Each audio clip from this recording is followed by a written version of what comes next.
एटबाद commission के हवाले से कहा जाता है वो कभी नहीं बनेगा, उसकी तशकील नहीं दी जाएगी, वो कमीशन जो है वो कभी परफॉर्म नहीं कर सकेगा बेहतर अंदाज में। आप क्या कहेंगे? फौरसा कमीशन बन चुकने के बाद भी ये कह दिया कोई अगर कहे कि बनेगा ही नहीं, फिर तो उसको आफरीन है और मुबारकबाद है उसके विजडम पे। फारूक साहब, बालो कहते हैं जी मियाँ नवाज शरीफ ने बड़ा फ्रेंडली रोल प्ले किया है। दूसरा नुकता तो ये है, देखिए जी मारूजी हालात है जो पाकिस्तान के जो सियासी हालात है वो इस बात का तकाजा कर रहे थे कि मियाँ साहब यही रोल प्ले करते।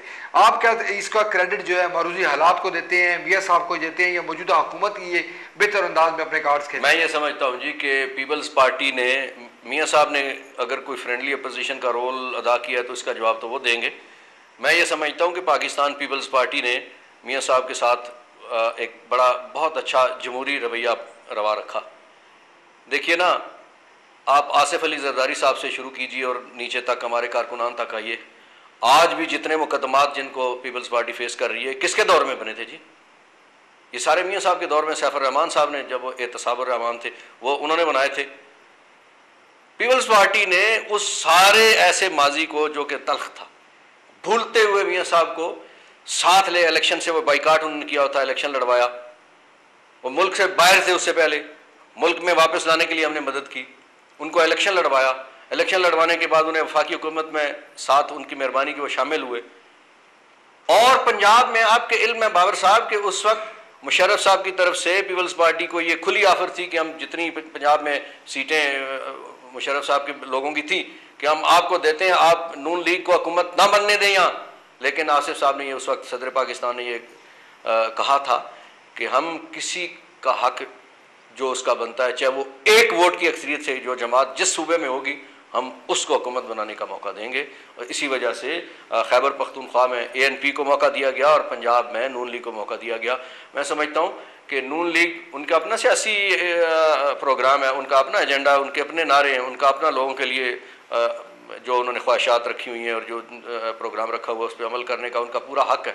लेकिन मैं ये समझता हूँ कि पाकिस्तान पीपल्स पार्टी की वफामत की सियासत की वजह से जो आज फ़ज़ा है वो बेहतर फ़ज़ा है और इंशाअल्लाह इससे बेहतर मुस्तकबिल वाबस्ता है। फारूक साहब, एक नुकता नज़र ये है कि पाकिस्तान के जो मौजूदा हालात हैं, जिस तरह के 2 मई का वाक़या हुआ है, मेहरान बेस का वाक़या हुआ है, ये इस बात का तकाजा करता है कि बियॉन्ड दी पॉलिटिक्स बात की जाए, तमाम जो स्टेक होल्डर्स हैं वो साथ बैठे कोई मुश्तरका तौर पर कोई लाएअमल तरतीब दें और इस मुश्किल से मुल्क को निकालें।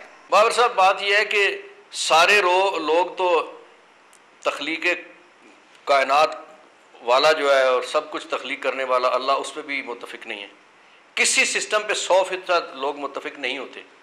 हाँ, सिस्टम तब चलता है कि अक्सरियत मुत्तफिक हो, और मैं ये समझता हूँ कि पाकिस्तान की गालिब अक्सरियत इस सिस्टम के साथ मुत्तफिक है। इसी वजह से आपकी हुकूमतें चल रही है, जमहूरियत चल रही है, जमहूरी इदारे चल रहे हैं। ये जो इख्तलाफ है ये हुसन है जमहूरियत का। इख्तलाफ के हवाले से किसी को शक व शुबे में नहीं होना चाहिए, बल्कि हमें इस इख्तलाफ राय को जमहूरियत के हुसन की हैसियत से ऐसा नहीं है। हर इदारे की तरफ से बड़ा वसी लफ्ज़ों में, बड़े खुले लफ्ज़ों में और बड़े वाज़े लफ्ज़ों में कह दिया गया है कि ये जमहूरियत चलनी चाहिए, ये जो सिस्टम है चलते रहना चाहिए। किसी जगह कोई ऐसा इख्तलाफ नहीं है जिसको कुछ कहा जा सकते, खुदा न खास्ता पाकिस्तान के लिए कोई मुश्किलात पैदा हो सकती हैं। सारे इदारे, मैं ये समझता हूँ कि सारे के सारे जितने जो हमारे मुतलका बड़े इदारे हैं वो आपस में मुफाहमत मसाले से चल रहे हैं। फिर सब बालों कहते हैं जिस तरह के हमारे इदारों के खिलाफ बातें हो रही हैं और जिस तरह बाज़ लोग जो है वो हदें क्रॉस कर रहे हैं वो मुनासिब नहीं है। ज़रूरत इस बात की है कि हदूद के अंदर अगर तनकीद की जाए तो ज़्यादा बेहतर है। मौजूदा जो हालात है वो इस बात का तकाजा कर रहे हैं कि हर शख्स बिलखुसूस जो जिस जगह पर बैठा हुआ है उसको अपने ज़िम्मेदारी के साथ अपना रोल प्ले करना चाहिए। अल्लाह ने कहा है कि मैं सब्र करने वालों के साथ हूँ, इन्नल्लाह मअस साबिरीन, कुरान करीम का हुक्म है। जरदारी साहब की जितनी किरदार कुशी की कोशिश की गई, मीडिया कैंपेन चलाई गई, इलेक्ट्रॉनिक भी और प्रिंट मीडिया भी, उन्होंने खूबसूरती से, खामोशी से, हौसले से बर्दाश्त किया, जिसका अल्लाह उन्हें अजर दे रहा है और अल्लाह की मखलूक भी उस चीज़ का उन्हें दाद दे रही है। जहाँ तक ताल्लुक़ है कि दारों के दरमियान कोई किसी कशमकश की जो कुछ लोग ख्वाहिश रखते हैं, ऐसी अमलन कुछ नहीं है। आप देखिए ना, जितने भी इश्यूज़ आए उन सब पे, मसलन स्वात का इशू था, उस पर आर्मी ने आके ब्रीफिंग दी पार्लियामेंट को, और फिर जो आपकी हुकूमत है उसने जो अहकामात दिए आर्मी ने उस पर अमल दरामद किया और उसका नतीजा आपने देखा कि चंद महीनों के और चंद हफ्तों के अरसे में अल्लाह की मेहरबानी से स्वात जो एक जहाँ एक आग लगी हुई थी वो आग आपने ना सिर्फ ठंडी कर ली, आज वहाँ एक खूबसूरत माहौल है, वहाँ स्कूल, बाज़ार, पार्क्स, इदारे सब चल रहे हैं। ये वाहिद इस चीज़ का इजहार है कि इदारे अपनी अपनी जगह पे काम कर रहे हैं और उनके दरमियान कोऑर्डिनेशन भी है, उनके दरमियान आपस में ताल्लुक भी है और एतमाद भी है। और साहब हम यहाँ पर मुख्तसर ब्रेक लेंगे। नाज़रीन, फारूक अवान साहब का कहना है कि इसमें कोई शक नहीं है कि मौजूदा जो हालात हैं वो बहुत मुश्किल सूरत हाल है। उनका ये भी कहना है कि तनकीद जो है उसमें आपको बर्दाश्त पैदा करनी होगी।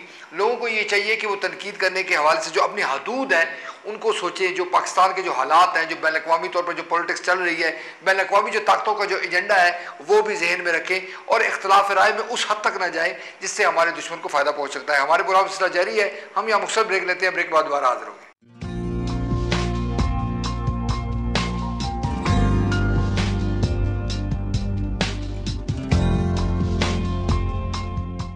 नाज़रीन, वेलकम बैक। फारूक साहब, बाद लोग ये कहते हैं देखिए जी, एक आज़ाद और वाइब्रेंट मीडिया किसी भी मुल्क की तामीर और तरक्की के लिए ज़रूरी है। दूसरी तरफ लोगों का ये कहना है कि जी हमारा जो मीडिया है उसने इस कदर लिबर्टी ले ली है, वो इस कदर अपनी हदूद क्रॉस कर रहा है कि वो जो है इस वक्त जो बालों के नज़दीक दुश्मन की ज़ुबान बोल रहा है। आप क्या समझते हैं कि हमारे मीडिया में इस वक्त बाद लोग ऐसे मौजूद हैं जो इस वक्त अपना उस तरह रोल प्ले नहीं कर रहे जिस तरह के उनको करना चाहिए? बाबर साहब, मैं दुख से ये कहूँगा कि कुछ लोग, सारा मीडिया नहीं, आधा भी नहीं, थोड़ी तादाद उन लोगों की, लेकिन वो जो रोल इस वक्त प्ले कर रहे हैं वो पता लगता है कि किसी के पे रोल पे हैं। मुल्क इस वक्त, जैसे आपने कहा, हालत जंग में, ये कायद आज़म का पाकिस्तान मुश्किलात में, ये अल्लामा इकबाल का पाकिस्तान मुश्किलात में, इसको सहारा देने की ज़रूरत है, इसके दस्तो बाजू बनने की ज़रूरत है। हमारी सारी ये सियासत, ये सारा मीडिया, ये सुप्रीम कोर्ट, ये असम्बली, ये सेनेट, ये हुकूमत, ये वजारत उज़्मा, ये सदारत, ये सारा कुछ इस मुल्क से है मेरे भाई।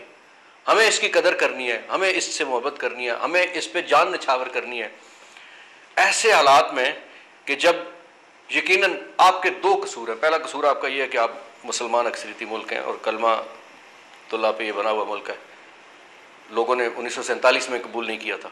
उस वक्त भी जैसे इस हुकूमत के बारे में कहते हैं कि 6 महीने 8 महीने, वो भी कहते थे 6 महीने 8 महीने, 2 साल, पहला बजट, दूसरा बजट, ये कहा जा रहा था उस वक्त भी पाकिस्तान जब बना। दूसरा आपका कसूर ये है कि आप एटमी मुल्क हैं। तीसरा आपका कसूर ये है कि आपके पास लड़ाका फ़ौज है। और चौथा आपका कसूर ये है कि आपके इंटेलिजेंस एजेंसीज जो हैं वो दुनिया की मानी हुई बड़ी एजेंसियों में से हैं, अल्लाह की मेहरबानी से। इसलिए आपको निशाना बनाया जा रहा है। मैं समझता हूँ ये वक्त ऐसा है कि मीडिया इंतहाई जिम्मेदाराना रोल अदा करे। आप पूरी दुनिया के मीडिया को देखिए ना, मीडिया की आज़ादी और चीज़ है, इदारों को तोड़ने के लिए, इदारों को लड़ाने के लिए, या खुदा न खास्ता मुल्क की जड़ों को खोखली करने के लिए जो लफ्ज़ मुंह से निकाला जाए वो और चीज़ है। तो इसलिए मेरी गुजारिश है ऐसे लोगों से कि वो जो इन हालत जंग में ना, वो कहते हैं बाबर साहब के कुछ झूठ ऐसे हैं जो शरीयत ने भी जायज़ किए हुए हैं कि फसाद, यानी ऐसा झूठ जो एक फसाद को ख़त्म कर सकता हो, ऐसे सच से जो फसाद बर्पा करे वो बेहतर है। तो कुछ चीज़ों को मैं समझता हूँ कि ये जो इस धरती की बुनियादें हिलाने वाली बातें हैं ना, वो नहीं करनी चाहिए। ऐसी चीज़ें नहीं सामने लानी चाहिए, ऐसे इश्यूज़ को इस तरह से डिबेट्स नहीं बनानी चाहिए उस पर कि जिसकी वजह से लोगों का अपने इदारों पे कोई एतमाद मुतज़लज़ल हो। अब तो लोग यानी ऐसे अंदाज में बात खुले अल्फाज कहते हैं, पता लगता है कि दिल्ली का चैनल है, पता लगता है कोई किसी न्यूयॉर्क के किसी अखबार का बंदा बैठा हुआ है वो गुफ्तगू कर रहा है। ऐसा तासुर नहीं होना चाहिए। पहली प्रायोरिटी हमारी जो है ना जी, वो वतन है। वतन के बाद कोई इदारा आता है। वतन से हम सब की इज़्ज़त है, इसकी इज़्ज़त बढ़ाने में हमें किरदार अदा करना चाहिए। और इसके इदारे देखें ना, हर एक इदारा, मीडिया ना हो, खबर हम तक कैसे पहुंचेगी? हम तो बिल्कुल जंगल में बैठे हुए हैं। अदालतें ना हो, इंसाफ कैसे मिलेगा? फौज ना हो, सरहदों की हिफाजत कैसे होगी? पुलिस और रेंजर्स और बाकी इदारे ना हो, अंदरूनी मुल्क की हिफाजत कैसे होगी? कैसे सिस्टम चलेगा? ढीला डाला सही, यानी बहुत अच्छा नहीं सही, थोड़ा कम अच्छा है, या उसमें बेशुमार खराबियाँ भी हैं, नाकामियाँ भी, लेकिन इसके बावजूद ये सिस्टम सारा अदालत मौजूद है। आज कोई क्रिमिनल इसीलिए डर जाता है, वो कहता है यार पकड़ा जाऊँगा, सज़ा हो जाएगी,